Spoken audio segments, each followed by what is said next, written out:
Well, welcome to Focus Today. I'm your host, Perry Atkinson, and always a delight and an honor to have with us what I consider a true statesman, really an incredible author, and one of the best Bible teachers out there, our good friend Wallace Henley. He writes for the Christian Post. He also writes all kinds of books. A couple of that I suggest you pick up, Globequake, Revival, Revolution, Rebirth. He co-authored that with Tom DeLay. And then, of course, God in Churchill, which is now being made into a movie. He just does such a wonderful, wonderful job. There's the picture there of God in Churchill and how the great leader's sense of divine destiny changed his troubled world and offers hope for ours. He co-authored that with Winston Churchill's great-grandson. Wallace, Merry Christmas. And let's say it loud and clear, buddy. Merry Christmas, indeed. Yeah. Good to see you, as always. I want to get into your article a little bit, because we can slide into that the one that you wrote on December 16th, talking about the English language. But the other thing I want to kind of get into today, I was watching the news yesterday, and one of the big stories of the news yesterday was MTV coming out with a video that really mocked all kinds of things, mocked Fox News, really went after white males in this country. And I'm watching this thing and I'm kind of scratching my head. How did this generation come up with this? Then it dawned on me, probably from the age of 35 or 40 below, the true American miracle, the history of America, the divine intervention of the creation of this country has been antiseptically swept from our textbooks. And now we have what we have. Am I right or wrong? That is absolutely correct. We've talked several times on the program about the importance of consensus and how that in the earlier times, especially in the 19th century, then coming into the 20th century, and right up to the end of the post-World War period, we had a very strong consensus about the nature of America. And that consensus was that expressed very well in God we trust. That was the consensus. After the 1960s, and especially as something called the Frankfurt School. The Frankfurt School was a system of thought that emerged in Germany and embedded itself eventually in the universities and other institutions in the United States. And the whole emphasis of the Frankfurt School was what we call deconstruction, taking things apart, disassembling things. And as that philosophy invaded the universities, it invaded the arts, it invaded media, and the consensus began to shift that there is no absolute, there is no divine purpose in any nation, let alone America. So consequently, we have generations of people who've been illustrated or educated in, and propagandized, if you will, in that new consensus. And MTV is one of the prime propaganders in our time. You know, I remember when I was first going to college, they described that, what you just said, as critical thinking. In other words, that opened the door for you to really scrutinize things and pull it apart, what they thought was from an objective position. But what's fallen through the cracks here is one of the greatest stories known to mankind, and that's the American miracle. Exactly. And so consequently, there's no appreciation for that. Then we elect a president in Barack Obama who believed that we were the bad guys throughout history, that we've exploited people, that we've done all these evil things. And of course, obviously, all have sinned and come short of the glory of God. We've made mistakes. There's no question about it. But for some reason, people keep banging on the doors to get into this nation. And we have to ask why they do that. All right. So is it irrecoverable? No, it's not irrecoverable. I really thought we were probably at that point. But I do think we've had a kind of a revolution. Tom DeLay and I write about the sequence of it. We've had a kind of a revolution that really surprised me and a lot of other people. I thought we had, I thought the Obama movement, the Hillary movements had all put together a brand new demographic consensus in our country that would make it impossible for someone to be elected who did not walk in complete compliance with that almost Nazi-like demand that the media, the five institutions, we won't talk about them again necessarily, but they define our consensus. But we've had a kind of a revolution. Well, I guess time will tell if this revolution actually sticks. We had a momentary revolution after 9/11, but it didn't last very long. Well, here's the problem. If you have, and that's why we entitled our book Revival, Revolution, and Rebirth. If you don't have revival and you only have revolution, even if it's a conservative revolution, even if it's a quasi-spiritual sort of God is in everything and God is everything, pantheistic, panentheistic revolution, it will not be transformative in the best sense of the word. Every movement falls back into entropy. Entropy not only affects physics and the natural environment, but it also affects institutions. And if you lose the spiritual core, if you lose the defining truth, there's nothing to hold, to use another analogy or another metaphor, there's nothing to hold that solar system together. If the sun goes out, everything just becomes a group of colliding masses, which brings you back to the Frankfurt School, deconstruction, all of the problems that have created and are manifest in our time. Okay, in Globequake, you talk about a lot of these issues we constantly go back to, but you do mention in there how corporate America bends to the culture. Now, we've seen it with Target on transgender bathrooms, and then just 2 days ago, Walmart has decided to sell Black Lives Matter apparel. Walmart, I thought that was someplace you could trust, but what does this tell you? Well, it tells me that the Baptists and Methodists up there in Arkansas who own Walmart are very pragmatic in terms of their markets, and of course that's what the corporate structures will always argue. Look, we're not here for a principle. We're here for a buck. We're here for a profit. And I understand that. I get that. I've been in business. I understand that. But the problem is when you lose the principle, the defining principle at the core. I teach leadership, and I teach CEOs about leadership. And one of the things that I emphasize is your corporate culture, because the corporate culture is the centerpiece of your quality, your excellence. And if all you do is pragmatics, then you're going to lose your quality. Entropy is going to take over. You're going to come apart. And we've seen that with many, many corporations. Boy, you see it in ministry, too, when churches go more corporate than they do spiritual, right? Precisely. Precisely. When churches begin to get away from the New Testament model of governance, for example, right. The New Testament model or the biblical model, because the Old Testament is involved as well. When churches get away from that defining model and they cease to be that community of committed believers, and in their governance they don't understand the nature of a New Testament eldership, and they just have a corporate board, then you've got a recipe for disaster. And believe me, as a pastor for 25 years, senior pastor for 25 years, I can say that from experience. How do you protect the Second Baptist Church of Houston from this? You guys are running thousands, tens of thousands through your building on a weekend. How do you protect yourself? How do you keep the spiritual integrity in the message of your church? Well, I want to be careful about labels. My pastor does not like labels, but functionally, my pastor Ed Young is an apostolic man. God sends an apostolos. The word literally means one who is sent, and God sends that person with a vision. And that vision becomes the defining nature, that the corporate culture of that church. So Ed Young, number one, since 1978, he's been pastor here, but he's held firmly to the original vision that God sent him here with, which was to build a great church that would touch a city and indeed a world, but would minister to a city. And Second Baptist Church had an attendance of about 300 to 500 when he came. Our membership is now 72,000. And over those years, that's held. And then he has a very strong eldership around him. And the eldership is constructed very carefully into an immediate eldership, those who sit with him day by day, week by week. And then there's a broader eldership, which is all the pastors of the church. And we now have 80 pastors on our staff, and all of us are comprised of that eldership.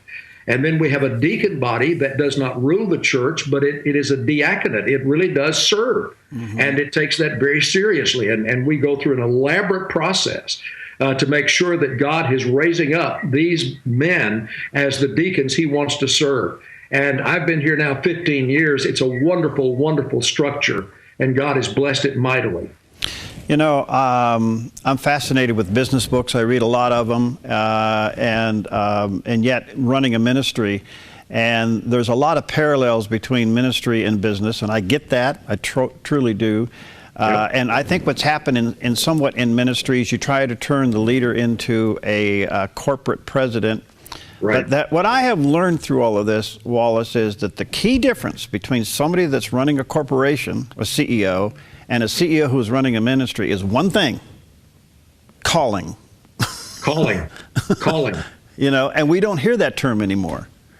We don't. I have the privilege right now. In fact, I've just begun this of working as a consultant to Belhaven University, an old Presbyterian school that has really just kind of exploded as a major center of evangelical learning, in creating a new master's degree in strategic ministry leadership and a center for ministry leadership. Wow. And our whole concern is that we've been very good with theory, but now we've got to get into function. How do we bring the practicalities of New Testament church order and function into application in the very complex future? And many people are asking that question.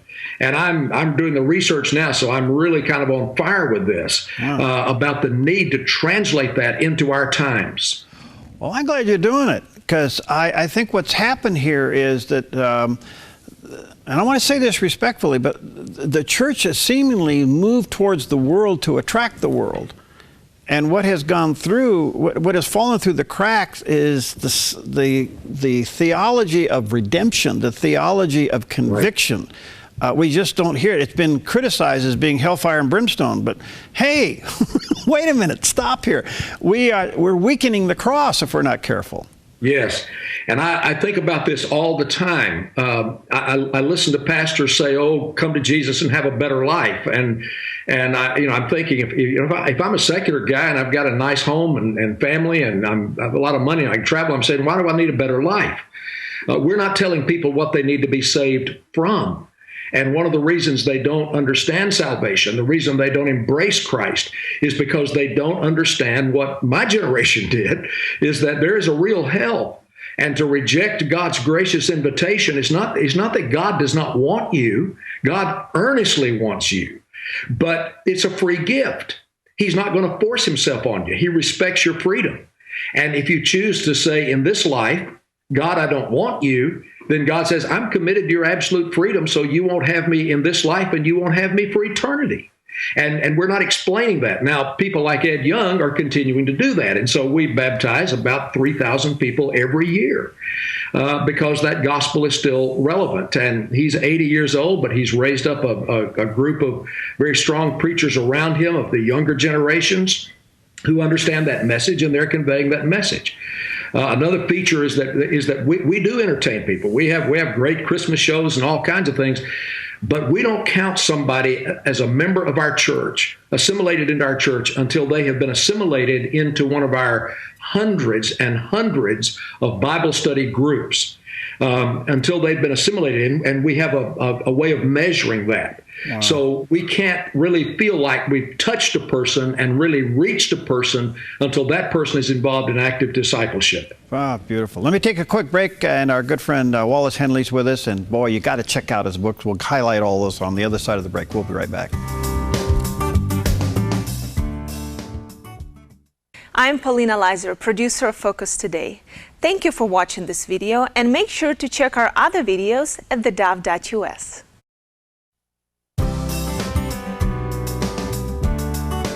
Okay, welcome back to Focus Today. As always, an honor to have with us our good friend Wallace Henley, and Associate Senior Pastor at the Second Baptist Church in Houston, formerly a presidential aide there in the Nixon White House. He worked with the late Chuck Colson. He writes books. He's, I consider, a statesman, a great author, a Bible teacher. And I don't know, Wallace, did you get the call from the Trump Tower? Because I put your name in for Secretary of Common Sense. Thank you. Thank you so much. That role had already been filled. My concern is I think it's Ivanka Trump that's in that role, but I'm not sure that's going to work. Okay. Well, no, you wouldn't win the beauty contest, but you would get it on academics. All right. I am fascinated with your passion to really make sure that churches are heading in the right direction. I really, really thank you for taking that role on. A couple of things before I get into your article. Where are you with the movie? Can you talk about it? Well, right now we're ready to get writing on the script. We've signed the script writer. I can't disclose who it is at this point, but it's a major writer in Hollywood whose name was even batted about for an Academy Award for a certain recent movie. So he's going to write the script. That will take about 2 months. And then pre-production will begin at that point, the casting and finding the sets and all kinds of things. So we're moving forward. That's wonderful. And this is taken off the book of God and Churchill, which ought to be somewhat of a counterpoint to the recent Crown series that Netflix had up, because I don't think Netflix did Churchill any justice in how they portrayed him. You're already groaning, right? Oh, you see that red sweater is coming up here. I mean, it was pathetic. Really? It was pathetic. Yeah. It did so much dishonor to Churchill. Yeah. He was not that growly old fool who was so tall and overwhelming in the presence of the Queen. He was not that person at all. Okay. Well, anyway, I look forward to that movie coming out. All right. One of your latest articles back in December 16th, just about a week or so ago, you had Displacing English in the Home of English. What are you trying to convey here? Well, there was a pamphlet, and by the way, let me emphasize, this was not an official pamphlet of Oxford University. Okay. But there was a pamphlet circulated among students there that said we need to change the pronouns that we're using and no longer say he or she, her, him, but they or here, H-I-R, lest we offend someone who's a transgender.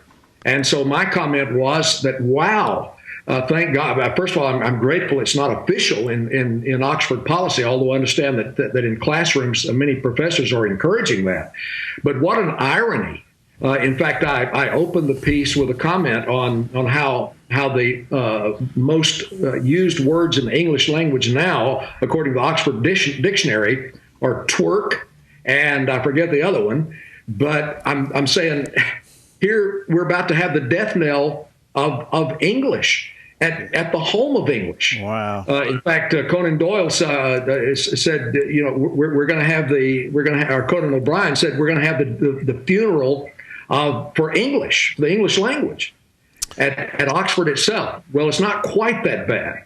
Okay. But as this begins to work into the consensus, I wanted to think about how people of a past generation would think about that. So I looked at G.K. Chesterton, one of my heroes, and another one of my heroes, C.S. Lewis, and how they would have thought about this destruction of language, to go back to the Frankfurt School. And that was what the article was about. All right, you can pick it up at the Christian Post and look at it. It was dated December 16th. Along those lines, do you think that part of the cultural pushback that resulted in this election, not only against the establishment, but it's also political correctness, would this have any kind of impact on halting such attacks on the American or on the English language? I think that one of the things that we're seeing in the MTV piece, for example, is that the other side will now become more desperate and will fight harder. I think we're going to see a greater pushback from the left progressive wing in our nation. We are at war in this nation. It's a cultural war. And when you launch a major assault that threatens the territory of the enemy, the progressive left believes that they reign by divine right. Now, they don't necessarily believe in God, and they certainly don't want us to talking about God until they want to sanction their leadership. And so they pretend that they have some kind of divine right to rule over us. And we said, no, we don't. So I expect that they're going to dig in harder. I think we're going to see more pushbacks from the establishment media. They'll try to compromise, but I don't think that compromise will last very long. Yeah, even Dr. Lamero in his book writes on that very issue. He said as the left continues to push back harder and bite harder, it will probably disconnect them further from the cultural pushback. So we'll see how that comes about. That's pretty interesting. All right, let me squeeze your pastor's heart for a moment. At the end of the day here, we are seeing the great conflict. It's been, by some people would describe it, the great conflict. Whose God is the one true God? And now we have a president that has said something about those who want to propagate the false God and kill people innocently. We may be in for something we've never seen before. Yeah, it could be fought out in the way of jihad and those things, and that's serious. But at the end of the day, aren't we talking about a spiritual battle that even the secularists are beginning to say, something else greater is going on here? Yeah, I think so. I think we're seeing that. I especially think what's happening in Europe. People are beginning to connect with that. Yeah. And I've been saying for a long, long time that the first thing that happened in Europe was the hollowing out of the spiritual core of the nations, that continent, and those nations, including Britain. And now radical Islam has come in and filled that core. And I think surely those with even the least fragment of common sense in our nation will understand what Samuel Huntington of Harvard understood a long time ago, and other great thinkers, Russell Kirk and many other great thinkers, that if you hollow out the spiritual core, then you've got a massive vacuum, and somebody's going to fill it. Something is going to fill it. And I think wiser people can detect that and understand that and say, what have we got to go back to? And that's exactly what Tom DeLay and I describe in our book. This cycle of nations that has this period of remembrance when the refiners fire. I mean, what is Berlin? It's a manifestation of the consequence of the disastrous policies of Angela Merkel and her government and the whole philosophy. So I think, yes, we're seeing some kind of remembrance beginning to come in.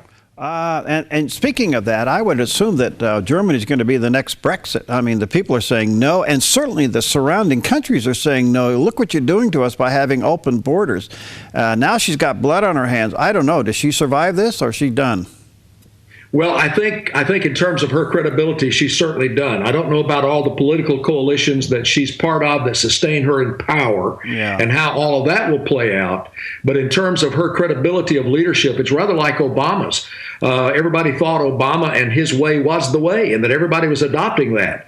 And then all of a sudden, what we find out is that the only place that voted him in, that gave Hillary Clinton any kind of majority, was California and Portland and a couple of cities up in the Northeast. The rest of the country said, no, we're through with this. Mm-hmm. And I think she may be headed for that same kind of declaration.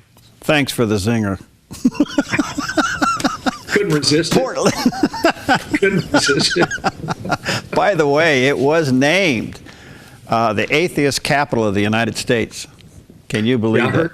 Yeah. And by the way, I should have mentioned that in Texas, Houston went for Hillary. Oh, man. Well, you got your problems. We got ours. Let's meet halfway on a river and fish it out. How's that? I agree with that. Thank you, brother. Love you much. Merry Christmas to you and yours, and look forward to many visits in the new year. And to you, my friend. God bless you and all your audience. All right. God bless you. All right. We'll be right back.